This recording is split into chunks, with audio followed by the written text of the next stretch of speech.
Welcome back to Facts and Opinions. I am sitting here today with a very unique leader among our Jamaican diaspora. Sitting here with me today is Mr. Mair, Consul General of the Southern United States District. Good to be here, Dr. Lee. Good to be here. Yes. I must tell you that this gentleman here is one of the most involved leaders that I've come across in my time here. And not only involved, but accessible. He moves at every social calling, and I appreciate it. Mr. Mair, what's going on, sir? Good to see you, man. And it was good that we connected at the comedy show, Yeah. last week. What an excellent show. Oh, yes. It is good to bring a taste of Jamaica to the diaspora. Definitely. And I wanted to say publicly that, our comedians, Johnny Daly, Paleface, IT and Fancy Cat, Audrey Reed. Yes. These guys are doing a fantastic job. Anytime they come up here, I'm asking the community to come out and support them. Yes. Because, like you, we laugh from start to finish. Yes, sir. And it's good comedic relief. Yeah. And give us a chance to think as well, but laugh and leave feeling lighter. Yeah, man. And I did get a glimpse of Paleface. Yes, he was came there. backstage. Yeah. He didn't work, but I saw him backstage. Yes. We know that you are super involved in the community. Super involved. But other than your involvement on a social level, on a professional scale, Yeah. tell us a bit about Oliver. All right. So, born in Jamaica. I was born at St. Joseph Hospital. Grew up in Vineyard Town. Went to Vals Prep in Campion College, Woolman Sixth Form. Went to the University of the West Indies. Did my master's at Nova Southeastern University. I've worked primarily with our national carrier, Air Jamaica. Worked my way up. I was a flight attendant. I was a customer service agent. I worked in human resources. Oh, wow. Worked in accounts. I left as a regional marketing manager. And then I became the sales and marketing manager at Jamaica Broilers. Okay. I've also worked in agriculture. I've also done plays. I had a company that dealt with productions of written and produced plays.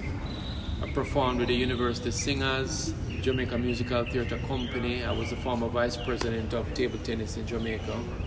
An avid lover of football, cricket, boxing. In fact, my grandfather was the first president of table tennis and table tennis in Jamaica, and he was one of the first promoters of boxing. So very involved in sports, very involved in the arts. I also have my real estate license, so I do Colwell and with Colwell Banker. I'm currently not doing it now in this capacity, but I do have my license. When I go back to Jamaica, I will perhaps resume that as well. So, with such a decorated resume, what led you to this career path? I was called. I was not looking in this direction. I was actually working on a particular project in agriculture, and I got a call and did some investigation and said, boy, this would be a great opportunity. And this has been, without question, one of the best phases that I've enjoyed in life, along with my period at Air Jamaica have been fantastic years. Yeah, man, excellent. Tell us about some of your basic roles as Consul General. Okay. So we cover 13 states. So we're in charge of Florida, Georgia, Texas, North and South Carolina, Tennessee, Oklahoma, Kentucky. We'll go as far west as Arizona. Oh. And and that's through your Miami office? Through our Miami office. Wow. So persons will know us primarily for things like passports, applying for passports, renewing passports, becoming citizens, Jamaican citizens. Yes. We manage that process as well. Persons who require visas to enter Jamaica will approach our offices. We deal with what Wayne Golden calls our involuntary returnees, aka deportees. Yes. Right? We manage that process. Yes. And of course, representation is very important for us. So we have a lot of diaspora groups who reach out to us for support. Yes. And so we go and represent Jamaica at these events. We work closely with JAMPRO in terms of driving investment to Jamaica. We work closely with the Jamaica Tourist Board in the promotion of Jamaica. So just to name a few, but in essence, any ministry that you can think of, whether it's health, security, justice, culture, education, we're involved with every ministry that you can think of. They'll have some type of interaction here in the diaspora. Yes. So long and short, we protect the interests of Jamaica and Jamaicans living here in the United States. Got you. So of all the services that your entity provides, which would you say is the most utilized service that you provide? No question, the passports. The passport. Everybody always renew their passport, and unfortunately, we wait, as a people, wait till last minute. Yeah. I'm a last minute man sometimes, so we wait till last minute. And sometimes there's an urgency to get your passport renewed. We do have a 6 to 8 week period where persons renew their passports if they come into the office. Unfortunately, when you mail in your application, if there are errors on it, we have to then write you back to have the errors corrected, and that can be a longer process, right? So those who are able to make it into the consulate, we always encourage them to do so. But if you're mailing in, we invite you to visit our website, www.jamaicacgmiami.org. Go through the information carefully and just complete the form, get it right, and send it. It will be an easier process for everybody. And we want to see how Jamaicans have the easiest process possible when applying for their passports. But I should let everybody know that online services are available through PICA, right? So we're encouraging persons to get their passports renewed online. I got my passport renewed just 2 years ago. It takes 20 days, and your passport is delivered to you right at the house. When you go on the PICA website to apply, there are 9 questions that they ask you to see if you qualify for online passport application. So you got to answer those questions correctly. And for example, one question that always causes a problem is, are you using a passport that is that was taken within the last 6 months? Chances are the answer to that is yes. But what they're ensuring there is that you're not using a picture from years ago, because they want to ensure that it captures current features. Current visuals. Right. Yeah. Okay. But sometimes people mix it up and think if it's a picture from the last passport, so they will answer no to that. When really you probably just took a picture last week and the answer should be yes. And so once the last time you renewed your passport was after September 2001, and you don't have a name change, typically you'll qualify or your passport wasn't lost or stolen, you'll qualify for online passport application, and the process is very, very easy. I personally have used it. Excellent. How was your experience? It was pleasant. Good. Really quick, I went to CVS, uploaded my picture was accepted. I haven't picked it up as yet, but it's done. It was done on the email, let you know it's completed, it's Good. manufactured, was the word they used, right. And you can actually pick it up. So that personally, I can be a testament to that. Excellent. You have mentioned a lot of interesting things that you do, or services that your agency provide. Which would you say is the most underutilized service? All right. So I would say our citizenship by descent, even though our numbers are rapidly increasing, it's the fastest era of growth for us. And we have a citizenship ceremony twice a year where we welcome new Jamaican citizens to the family. We have a cultural groups who perform and just welcome you in with a nice tear-jerking ceremony. It's still relatively an underutilized service. We do about, I would say about 400 new citizenship applications by descent. But a lot of people are still not aware that you have your children here in the States, that they can actually now have dual citizenship. Yes. So you can have your US citizenship, and you can also have the full benefits of being a Jamaican citizen, have your Jamaican passport. When you go back a year, them now question you how long you stay. Yes. Right? You go stay at a hotel and they be giving a special discount to Jamaicans. You can produce your passport. and enjoy full benefits. And we saw that during COVID, where a lot of people were trying to rush back home to Jamaica. All of a sudden, people realized, hey, it's important to be a Jamaican, because we don't know sometimes what will happen up here in the States. And you have to turn back a yard, right? Yep. However, I just want to say that we encourage all Jamaicans living here to ensure that you become regularized, become citizens of the United States, enjoy the full benefits that the U.S. government has to offer, and still enjoy being a Jamaican citizen. You are highly involved in the community. In terms of returning residents, are you involved with any group, social group that assist with that process? Not actively, but persons will reach out to us to get advice when they're heading back home. Yes. And we always say to persons, we encourage persons to go back home. But my personal opinion is that the Jamaicans that we have living here in the States, they do so much for us as a people that I don't mind them staying right here as well. So the choice is yours. It's personal. You understand? Yes. You want to go back to Jamaica land we love, that's fine. But to me, right now where we are, we're at Jamaica right now. You understand? We are Jamaica right now, we are Chad. We live in Jamaica. I mean, all the activities I go to, today we'll be celebrating Jamaica. We have Jamaica Women of Florida event conference taking place today. We have the Louise Bennett Heritage Council group that have their celebrate the work of Miss Lou.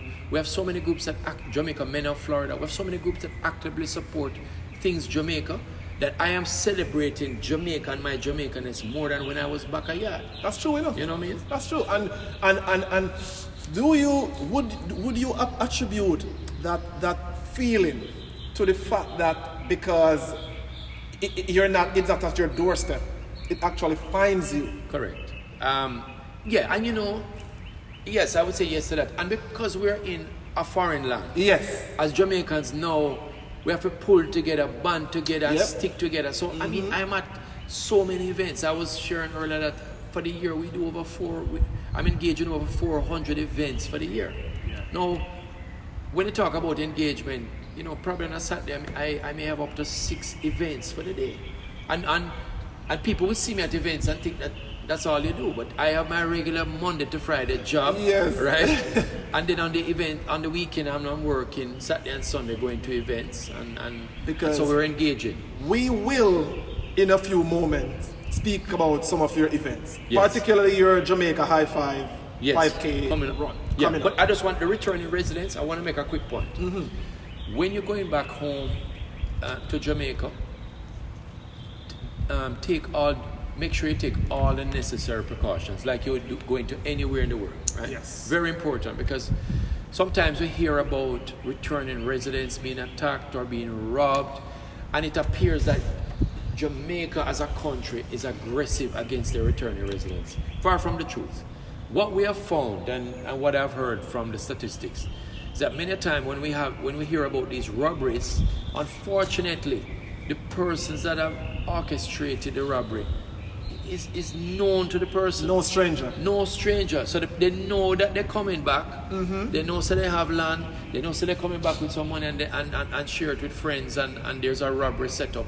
Because how would a man off of the road just know that? Just see at the airport and know say you're a returning resident. It's not likely. But Councilman, wouldn't you say though that that's basically with most crimes in Jamaica? That's correct. Someone close to the victim is typically involved. You have hit the nail on the head, and listen, I'm not going to purport to be any crime expert. Yes. And one of the things we had a town hall with Commissioner of Police, Commissioner Anderson, a couple of years ago, and I want to invite him back up so he can answer directly again the questions as he did before.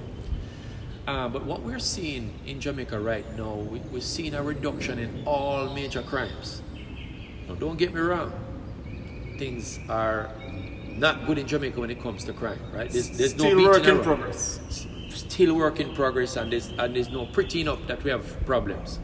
But what we do have to acknowledge that when we make progress, we also need to share that information. Of course. All major crime indices are down now, including homicides, down by 22%. Now we can't start celebrating for that because we know how the numbers throughout the years have still hovered over 1,000 per year over the last 15, 20 years. So the crime problem does involve all hands on deck.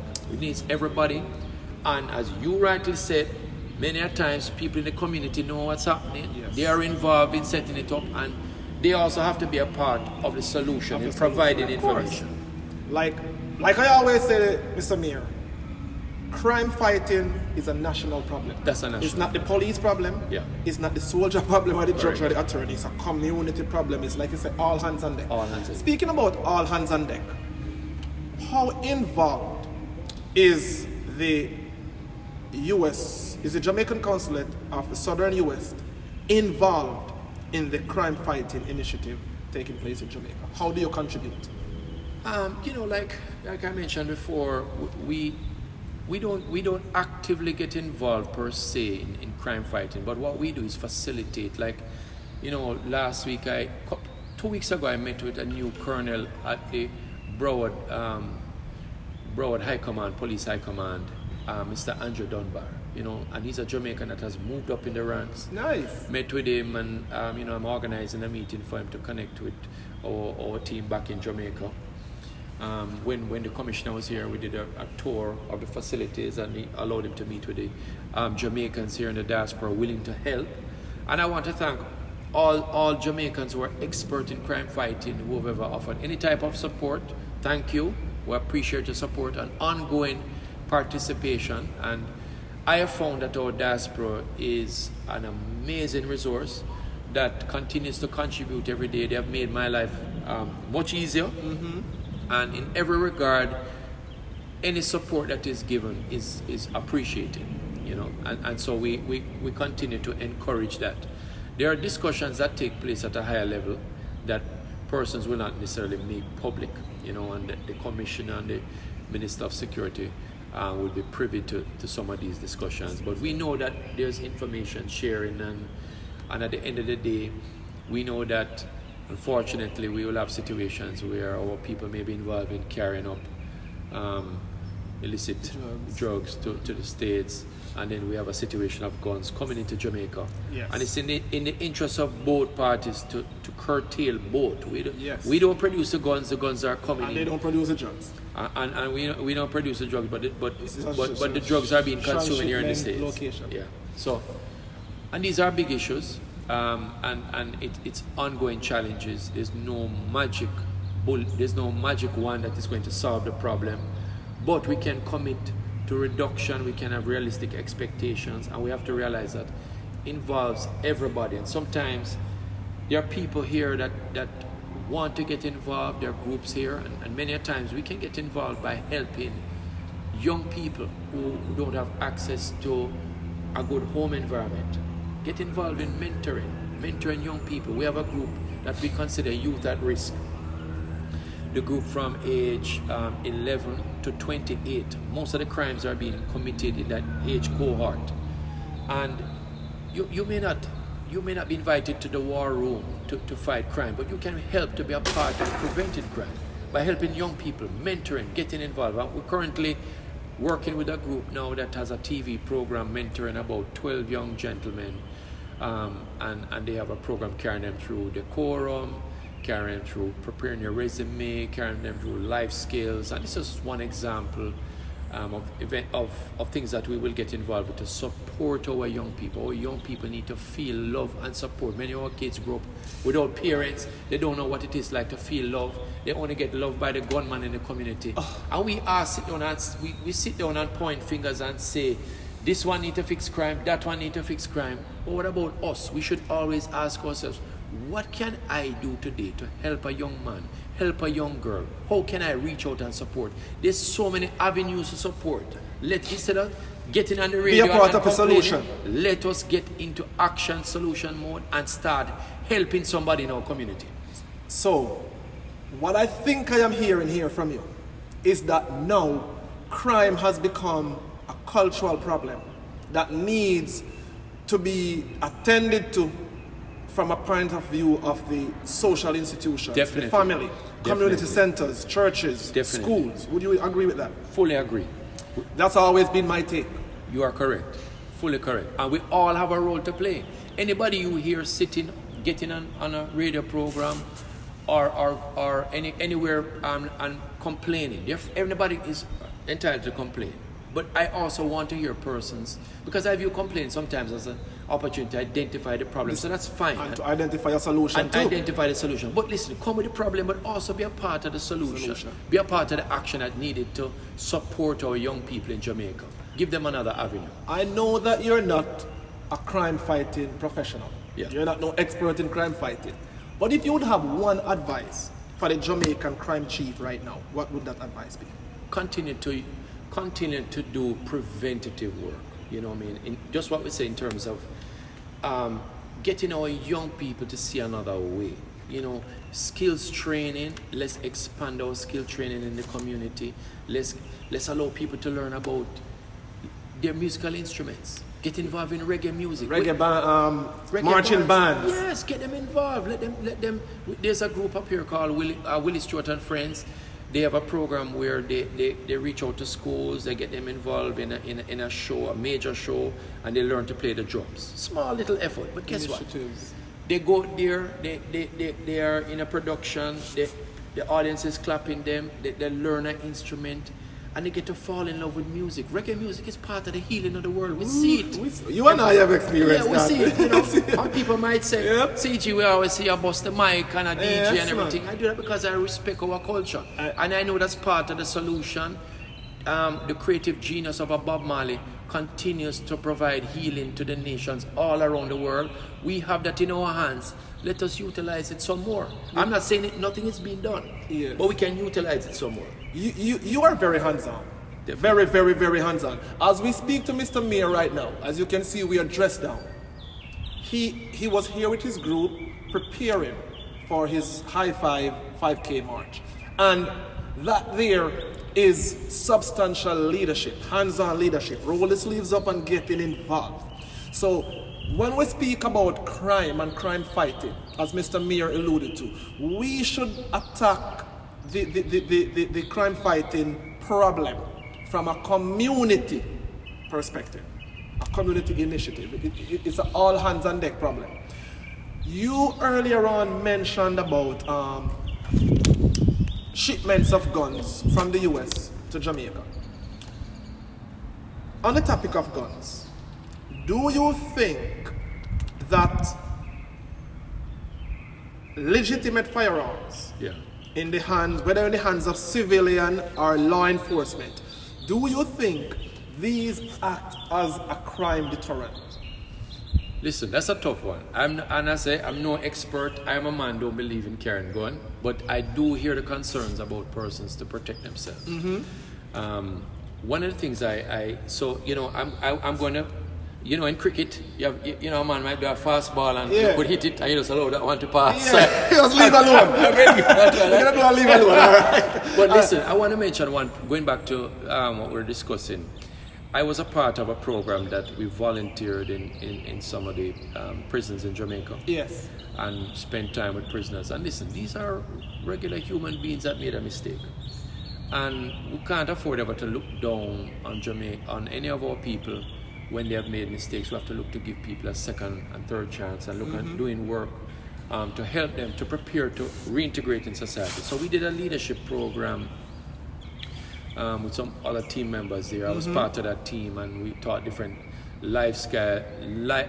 some life skills and qualities like leadership and integrity and giving back and stuff. And we found that to be very helpful. And I encourage all our Jamaicans who are incarcerated here in the States to make use of the opportunities in the prison system, because the truth is the prison systems up here are far advanced to the ones in Jamaica. Definitely. And many of them, they have courses, they have opportunity for persons to earn their degrees, and we said make use of the opportunity because we want you to be the best version of yourself when you get out. When you get out. And when you get reintegrated. That's correct. To your knowledge, Mr. Mair, do we have any substantial reintegration process in the Jamaica prison system? Just to your knowledge. Yeah, there are some programs. I've been made aware of the programs when persons land in Jamaica And I do have, as part of my checklist, to go and actually visit and see it in action. Yes. But I do know that, like here in the States, there are a couple companies, Jamaican-owned companies, that actually employ ex-convicts. Yes. And they give them another chance. And I spoke to some of the CEOs, and they said, listen, some of these guys are my most loyal employees because Hardworking too. they're hardworking. They made a mistake in life, and we all make mistakes. They made a mistake in life, and they're being offered a second chance. Now, don't get me wrong. Some of the persons that are coming out of institutions are hardened criminals and they haven't been reformed. Then you have to take the necessary precautions, right? But they're genuine people who are caught in situations and they have reformed and need a second chance. And so, as a society, we also have to have the mindset that we need to forgive and allow persons to reintegrate and help them in that process too as well. I really think that you have made such a substantial point there. The fact of people thinking once a criminal, always a criminal, Yeah. like you have mentioned, some people have just been unfortunate. That's correct. And that's true. Yeah. But we speak of growth. Yeah. And when we speak of growth, we think of economics. Right. Do you have any concerns about the current economical state of Jamaica, or the state of Jamaica's economy right now? Well, I want to start off by highlighting a fact that many persons are not aware of. Jamaica's debt to GDP in 2010-2011 was at 149%. As we speak, our debt to GDP has reduced to about 92%, and at the end of this financial year will be at 78%. From I know myself, when I go University of the West Indies, we always hear of increase in debt. Now we have a massively reduced debt that is reducing. In fact, Keith Duncan from Jamaica Money Market Brokers called the Jamaica debt, called Jamaica the Usain Bolt of reducing debt. So while we have the US government increasing their debt, I believe 15 trillion, They decrease it. our debt is going down. Wow. A lot of people don't talk about that because we're always highlighting the negatives, right? But, so here's an opportunity. What does that mean for Jamaica? Any government that is in power that has more room in terms of what they're earning and what they owe, and now you have less money to pay back, you have more money now that's available for capital projects to grow the economy. Structural development. Exactly. We're seeing Jamaica now operating at about, I think year over year we had about a 4 to 5% growth, GDP growth. We're seeing the Jamaica stock market currently is down in terms of some of the values, but when interest rates are up, the price of stocks go down. Yes. So this is an excellent opportunity for persons to come in and buy a Buy piece of now. Jamaica and allow the prices to Yep, go up, right? yep. And if you look at the Jamaican economy, look at the companies, our Jamaican companies are posting excellent results. We look at the companies right across the board. You can probably pick up an active investor in the Jamaica stock market, and persons. So I follow the information and look at the performances. We have 101 companies on the Jamaica Stock Exchange, and many of them are posting their best results ever since COVID. So this is something a lot of Jamaicans are not aware of. You can buy into Jamaica and buy into companies and hold that value as part of your portfolio from right here in the United States. In fact, I am able to buy my stocks during my lunchtime. Yeah. Go online, buy my stocks online without talking to anybody, buy and sell my stocks and continue to do my business right here in the United States. We all want to plan for retirement. We all want to have a meaningful life after working, slaving. Yeah. Are you getting any concerns or reports from people who are concerned about investing in Jamaica at this moment based on what's going on in the news? Yes, and I mean, the elephant in the room, the SSL situation, very unfortunate, and I empathize with anybody who has been impacted by it. And what I'm seeing in the world right now is that we have a lot more white collar crimes taking place, Yeah. fraud. I mean, here in the States, I mean, I got I've got emails from my bank saying, be careful of this, be careful of that. We have had situations of some minor fraud that we have had to deal with. And right here in the States. So anywhere you go, you have cases of fraud, and we have to be careful. We have to do our due diligence. And the SSL represents about 1% of the financial system. Minute, but we don't want to underestimate that persons must do their due diligence. But I made the point of the 1% just to say that we have lots of institutions doing excellent work in terms of compliance, in terms of their systems, their checks and balances. But generally across the world, we're seeing more sophisticated persons on the internet, and you just have to be careful. You gotta check your bank account every day, wherever you have these accounts, and be very careful wherever you are in the world. So it is right for all of us to be concerned about what's taking place where the SSL situation is concerned. However, we must also not ignore the fact that that is just a minute percent of the amount of companies and investment firms and alternatives that investors and people who are planning to build portfolios have to explore. Yeah. So that's very important. How important do you think the diaspora members are to the Jamaican economy? And do you think the Jamaican system or economic system values the contribution of diaspora members, and why so? Okay, very good question. Listen, my journey alone has reinforced how lovely, how great our diaspora members are. I mean, I have just had a great experience of engaging with our Jamaican community right across 13 states. If anybody's in a position to speak about diaspora, I think I just hold that right. Yeah.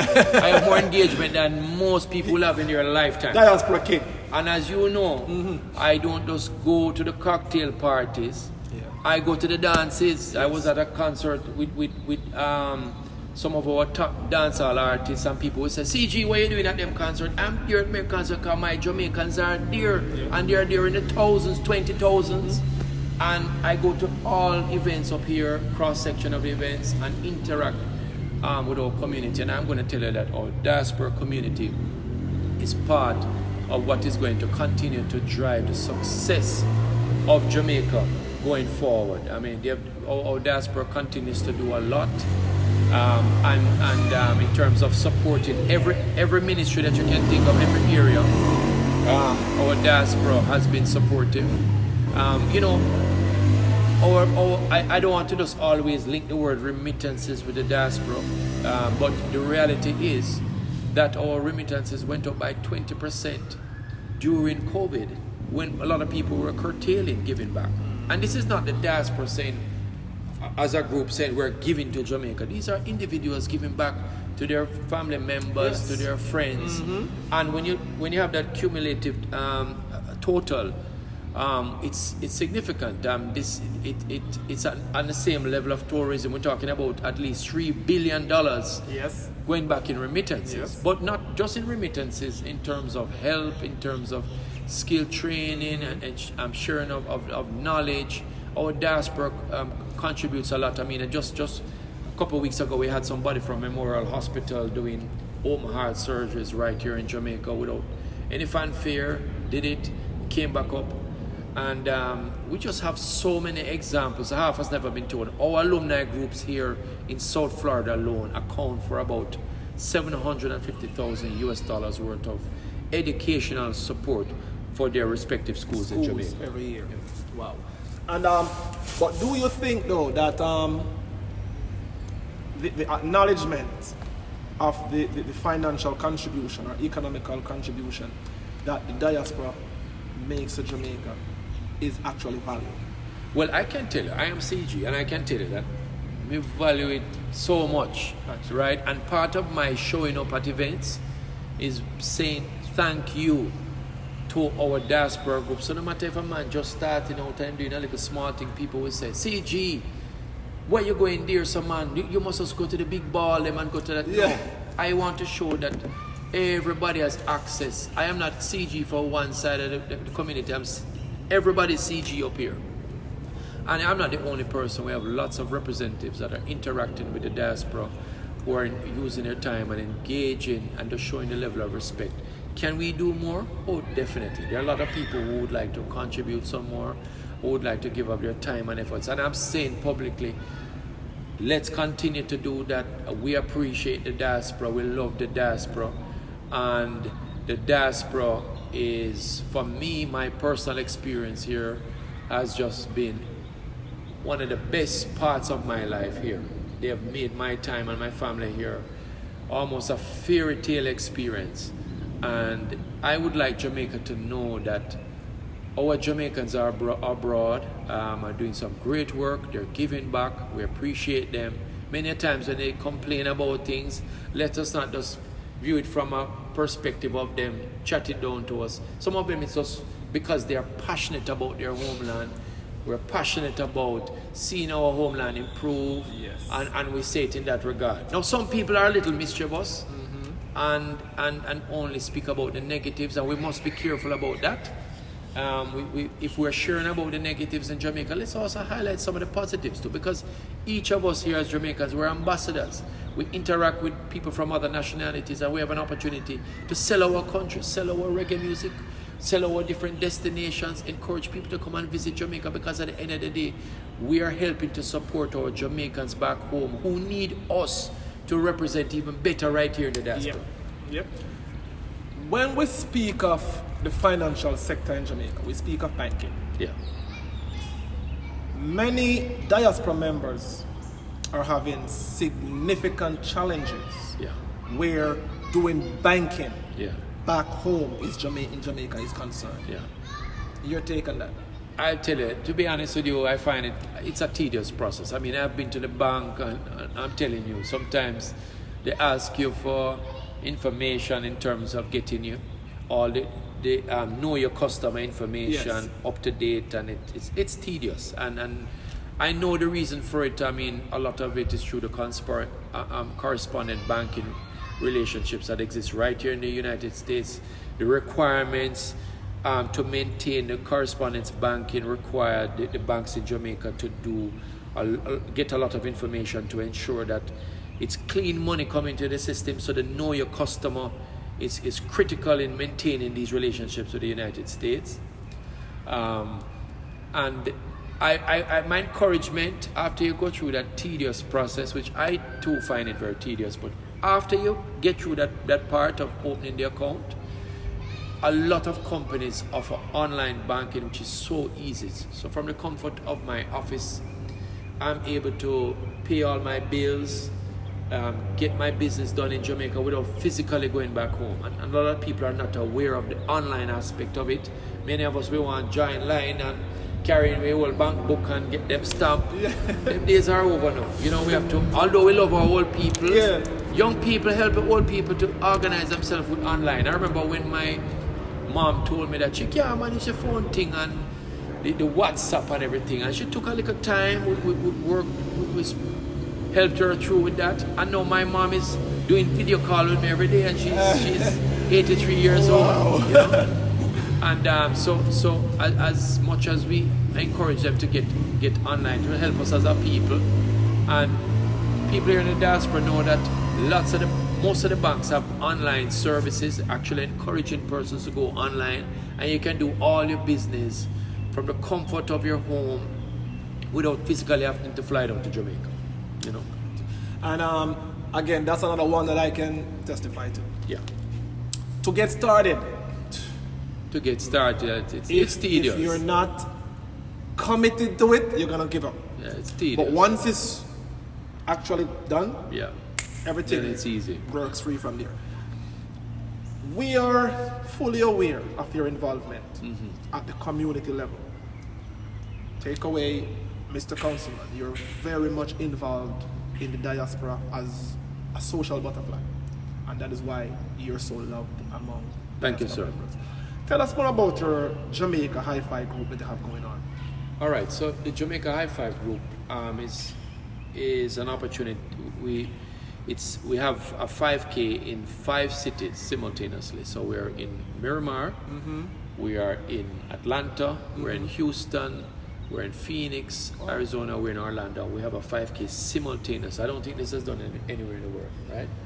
And all the funds that we raise go back to health clinics in Jamaica. It's part of the Adopt a Clinic initiative. Jamaica has 320 clinics, 100 have been earmarked for adoption.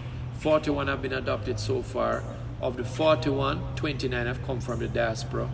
And of that 29, 16 have come from our southern region here, of which the Consulate has been directly involved in 11 adoptions. We have adopted 5 and we have assisted 6 organizations, both here and in Atlanta, to adopt clinics. And we have clinics adopted in the 16 in St. Thomas, in Clarendon, in St. Catherine, in Portland, in St. Anne. And we're just supporting healthcare as one of the initiatives that we do. I'm happy to report that when I fly back to Jamaica this week, we are going to be working with Food for the Poor too. We have a surprise. We're going to be building a house for a lucky family as part of a program here, working with the diaspora. We were able to assemble some funds, and we're going to be providing one family to start with a house in an area in St. Thomas. And we have about 2 others lined up that we're going to be doing. And we're also taking a small delegation to the Jamaica Expo that takes place on April 27th to 30th. But getting back to the 5K, we're inviting the entire community to come out. And this is in 5 regions? Happening in 5 regions simultaneously. In fact, 5 plus 1, because Alabama has now confirmed that they're coming out. 6. So 6 regions. And so persons can register at the Jamaica-5krun.com, Jamaica HI5krun.com. Say the cities again for those who missed it. So it's Miramar, Atlanta, Houston, Phoenix, Alabama, and I'm missing one. Orlando. And Orlando, right. And Orlando. And where can they register again? It's Jamaica-5krun.com. So that's Jamaica, HI5krun.com. Is it a free registration? No. So it's from in Miramar currently. So there are different pricing, and I'm going to invite persons to go to the website, because some cities have an early bird special, but typically right now between $25 to $35 will allow you to get in the 5K. You will get a shirt, a participation medal. When you come to the run, here in Miramar, there's going to be different sound systems throughout the run. As you go through, you hear reggae music pounding. At the end of the race, we're going to give you refreshments, complimentary Jamaican coffee. We're going to have complimentary cornmeal porridge for every participant, right? Yeah. A small fried dumpling, because we're encouraging healthy living, right? Some fruits. And we're going to have a lovely after show. We have Ali Cat, you know the DJ, yes, Ali Cat, right? Of course. Yes, sir. Ed Robinson, who is a big star up here. And then, of course, our race ambassadors, which include I-Octane, one of the biggest names to come out of Jamaican music. Papa San. Yes.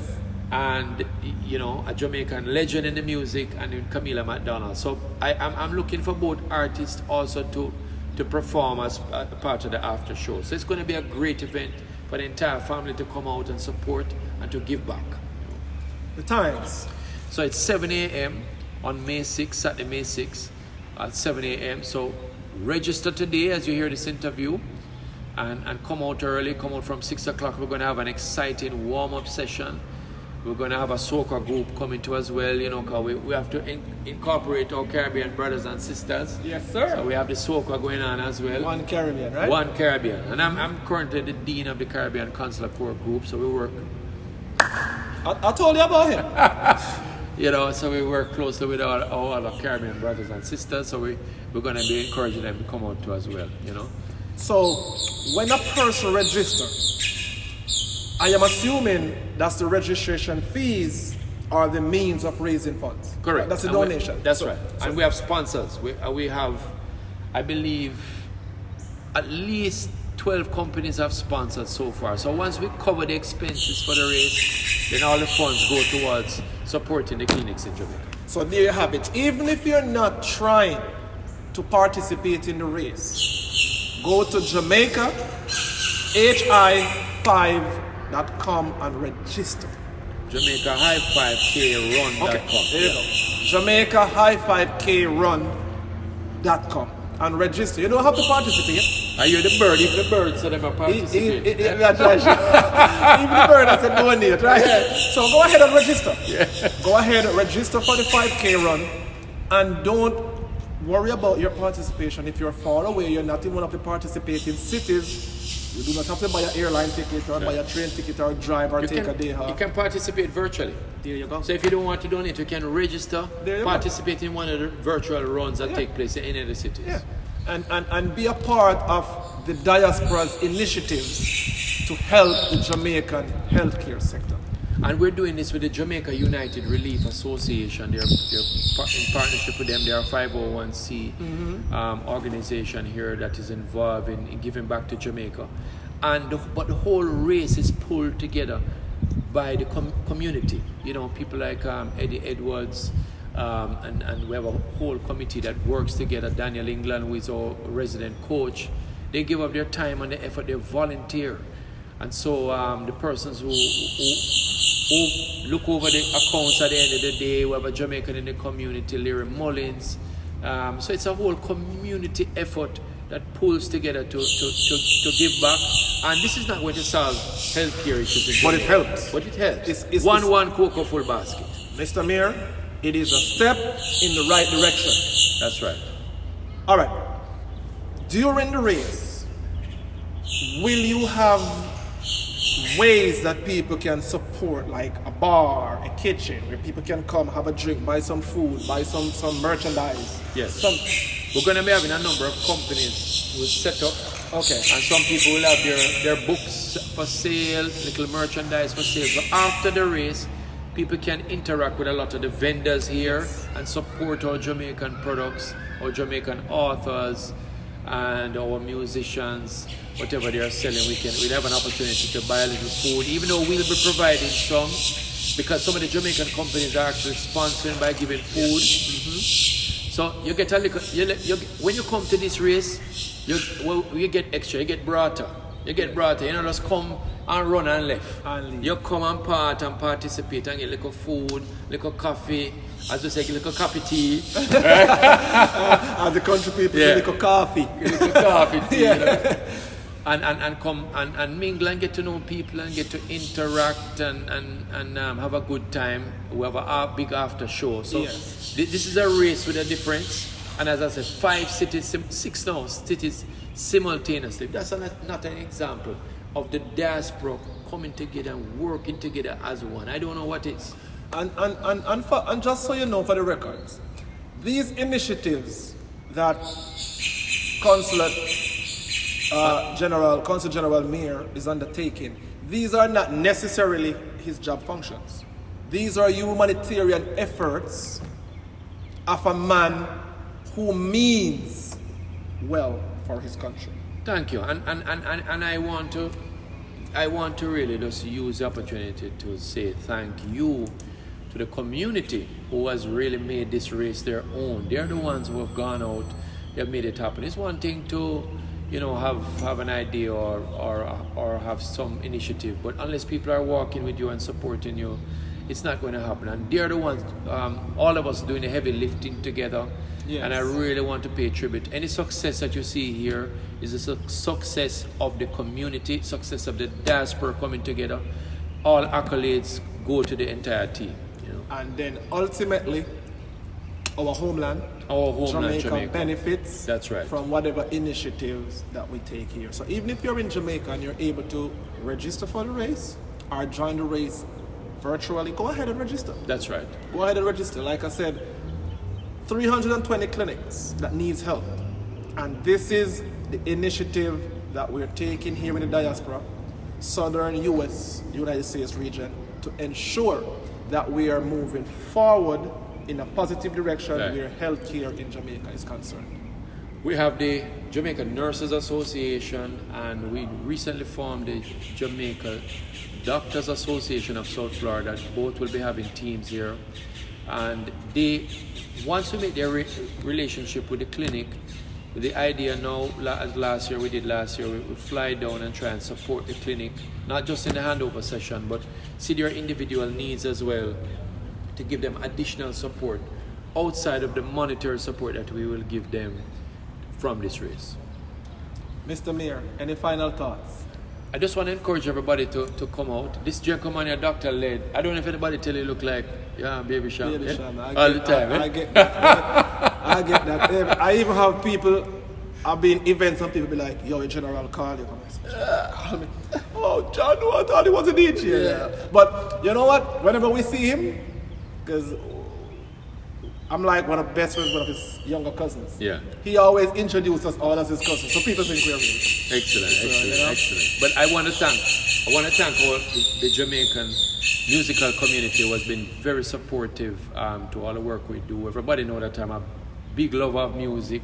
Anytime they give me a mic, man, up a DJ if you're a couple of minutes. I'm no big DJ, but I love it, right? People, don't let him fool you. I've seen this man rock the crowd. Yeah, man. You know, he can do way better than he's admitting. Yeah, he good. You know, so I mean, and those who have heard me and give me a big up, I appreciate it. I know they're being kind, right? But you know, I want to salute all musicians and the people in the arts in particular. I'm very passionate about the arts. I believe the arts will touch hearts. Yeah. And open our hearts to show more love, compassion for each other. We need to be, we can always do more to share love. And Bob Marley's song of One Love is part of Jamaica's gift to the world. We are a people that continues to show love to the world, and our One Love anthem is what binds us together as a people. And let's step into that a little bit more. Big up to our athletes who continue to make us proud. Dr. Led, you have led a good interview, sir. Much love and respect. Yes. And thank you for entertaining Yes. our idea of speaking with you. We really appreciate you. Just rest assured that this very much highly appreciated, not taken for granted. We appreciate you. Keep up the good work. Thank you, sir. And just know you have our support here in the local community Thank you. also in Jamaica. You have our support. We Appreciate you. Okay? I appreciate West Palm and all the good work you guys are doing there. Come out and support Jamaica High 5K. The 5 stands for exercise, healthy eating, a positive mental attitude and gratitude, philanthropy, giving back, and enjoying life. As the whalers say, Jaja give us life, so let us live. Yes.